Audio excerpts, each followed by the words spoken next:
जय श्री कृष्ण दोस्तों, कैसे हैं आप सब। आप सभी को देवउठनी एकादशी की ढेर सारी शुभकामनाएं। फ्रेंड्स, आज इस वीडियो में हम आपके साथ शेयर करेंगे देवउठनी एकादशी की बहुत ही सरल पूजा विधि।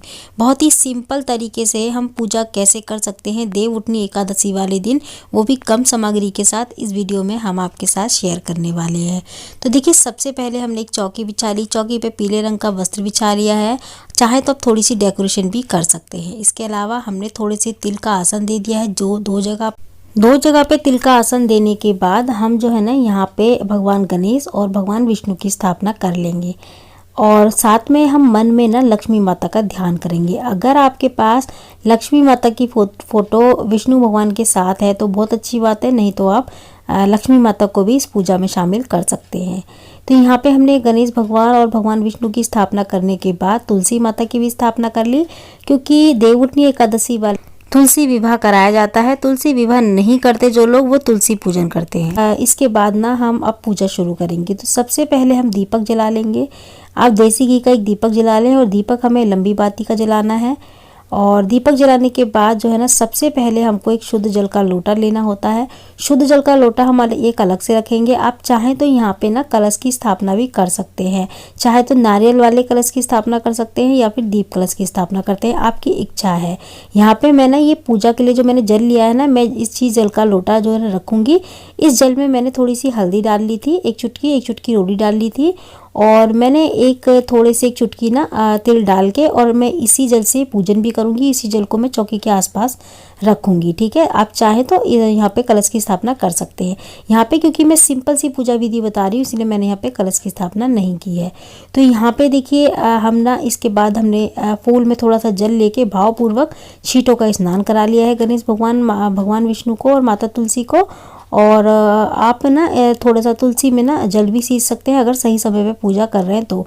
जैसे कि अगर आप ब्रह्म मुहूर्त में सुबह कर रहे हैं या शाम को जल्दी दिन में ही पूजा कर रहे हैं तो, या फिर दिन में आप किस टाइम पे पूजा कर रहे हैं उस हिसाब से आप जल दे सकते हैं। वैसे देवउठनी एकादशी वाले दिन तुलसी में जल नहीं दिया जाता। अगर आप अगले दिन या फिर त्रयोदशी वाले दिन या फिर कार्तिक की पूर्णिमा वाले दिन आप तुलसी विवाह या तुलसी पूजन कर रहे हैं तो उसमें जल दे सकते हैं। ठीक है, भावपूर्वक स्नान कराने के बाद हम सभी को, मतलब गणेश भगवान और भगवान विष्णु को, चंदन और रोली से तिलक कर लेंगे। माता तुलसी के जो गमला है उस पे हम 5 टीके रोली के कर लेंगे। और इसके बाद हम ना थोड़े से हमने तिल चढ़ा दिए हैं। तिल चढ़ाने के बाद हम सबसे पहले गणेश भगवान का पूजन ही करेंगे। तो सबसे पहले हमने गणेश भगवान को वस्त्र के रूप में मोली चढ़ा दी है। भगवान विष्णु को भी वस्त्र के रूप में मोली चढ़ा दी है। अगर आप जनेऊ लेके आए हैं तो जनेऊ भी चढ़ा सकते हैं। इसके साथ ही हमने माता तुलसी को भी कलावा चढ़ा दिया है। अब हम सभी को फूल चढ़ा देंगे। अगर आप फूल लेके आए तो फूल जरूर चढ़ाएं, माला लेके आए तो माला भी चढ़ा सकते हैं। ठीक है, जो आपकी इच्छा है, इच्छा अनुसार आप जो चाहे वो ला सकते हैं चढ़ाने के लिए। हमने माता तुलसी को भी जो है ना फूल चढ़ा दिया है। अब हम जो है ना गणेश भगवान को भोग लगाएंगे। गणेश भगवान के भोग में हमने मिश्री और किशमिश और जो है ना बतासे रख दिए हैं। उसमें हमने तुलसी का पत्ता नहीं डाला है। बाकी के भोग में हम सभी में तुलसी के पत्ते डालेंगे, क्योंकि भगवान विष्णु को जब हम कोई भोग लगाते हैं तो उसमें तुलसी का पत्ता जरूर डाला जाता है। भगवान कृष्ण, भगवान विष्णु, भगवान राम। इसके बाद हम भगवान को मंजीरी के साथ जो है ना तुलसी भी दे देंगे, मतलब भोग में जो है ना वहीं पे पास में रख देंगे, उनके चढ़ा देंगे उनको। तो यहाँ पे ना इस तुलसी को ना आप एक दिन पहले ही तोड़ के रखें। देवउठनी एकादशी से एक दिन पहले ही निकाल लें, और अगर गिर जाए तो अच्छी बात है, नहीं तो आप एक दिन पहले निकालें। उस दिन, जिस दिन आप पूजा करें उस दिन बिल्कुल ना निकालें। इसके बाद हमने भोग प्रसाद चढ़ा दिया है। इसके बाद हम जो है ना तुलसी मैया का श्रृंगार करेंगे।